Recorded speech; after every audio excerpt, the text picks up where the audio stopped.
అబద్ధం ఆడకూడదు, వ్యభిచరించకూడదు. ఇవన్నీ మానేస్తే నిజంగా నీకన్నా స్వర్గం లేదు.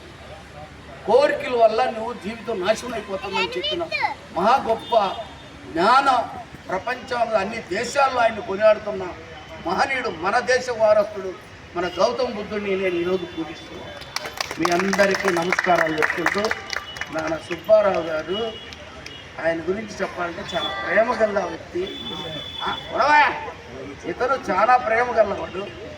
ఆయన ప్రేమకి ఎప్పుడు నేను ఆయన నమస్కారం. ఒక్క నిమిషం మాట్లాడి తర్వాత బిగిచ్చేస్తా. భారత రాజ్యాంగాన్ని 292 మంది రాశారు. ఈ 292 మందిలో బిఎన్ రావు అనేవాడుగా ఒకడు ఉన్నాడు. ఆయన ప్రథమ స్థానం వహించాడు. బిఎన్ రావుని మనం అంతా మర్చిపోయాం. అతను అగ్రవర్ణాలకు సంబంధించిన వ్యక్తి కాబట్టి మనకి కులం మతం అనేది మనకు ఉండకూడదు. బిఎన్ రావు ఇప్పుడు మనకి 22 కమిటీలు ఉన్నాయి. మనకి 22 కమిటీలో మన డ్రాఫ్ట్ కమిటీ చైర్మన్గా మన అంబేద్కర్ ఉన్నారు. వీళ్ళందరికీ ఎవరంటే రాజేంద్ర ప్రసాద్ గారు ఈ రాజ్యాంగ కమిటీ చైర్మన్ గా ఉన్నారు. ఆ తర్వాత ఒక కమిటీ, ఒక 22 మంది లెక్కన ఒక కమిటీ వేసుకుంటా పోయారు.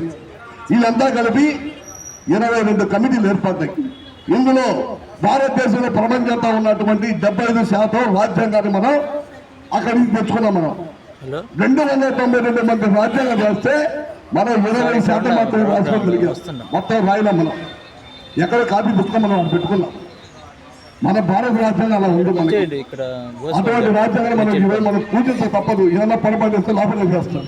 అందువల్ల మనం ఈ భారత రాజ్యాంగానికి ఇప్పుడు మన అమలు చేసినటువంటి మన స్వాతంత్రం వచ్చింది 1947.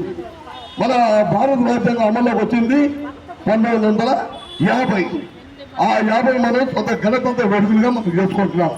దానికంటే ముందే 1930లోనే మనము గణతంత్ర వేడుకలు జరుపుకున్నాం. ఆ రోజుల్లో అది అందరికీ తెలియదు. నేను రాత్రి నుంచి చూశా.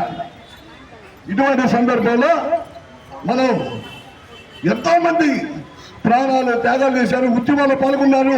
సుభాష్ చంద్రబోస్, ఎంతో మంది మహనీయులు, అల్లూరి సీతారామరాజు, వీరపాటి కడ్డ బ్రహ్మన్న, ఎంతో మంది ముస్లింస్ పెద్దలు, క్రిస్టియన్స్, ముస్లింస్ అందరు కలిపి పోరాటం చేస్తే మనకి స్వాతంత్రం వచ్చింది.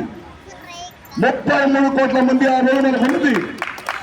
హిందువుల వల్ల, ముస్లిం వల్ల, క్రిస్టియన్ వల్ల మన భారతదేశం ఇలా మేమేడా మా అసంత కొనగొడుతున్నారు, ఎనిమిది నిలిపోయిందని పోరాటం చేస్తే అప్పుడు వాళ్ళ కమిటీకి ఏర్పాటు చేసి 1930లోనే గణతంత్ర వేడుకలుగా ప్రకటించుకున్నారు. వాళ్ళు దాన్ని అమలు చేసుకుంటూ వచ్చాం. మనం రిజర్వేషన్లు ఆ రోజుల్లోనే రిజర్వేషన్లు, బ్రిటిష్ హయాంలోనే మనకి రిజర్వేషన్లు ఉన్నాయి.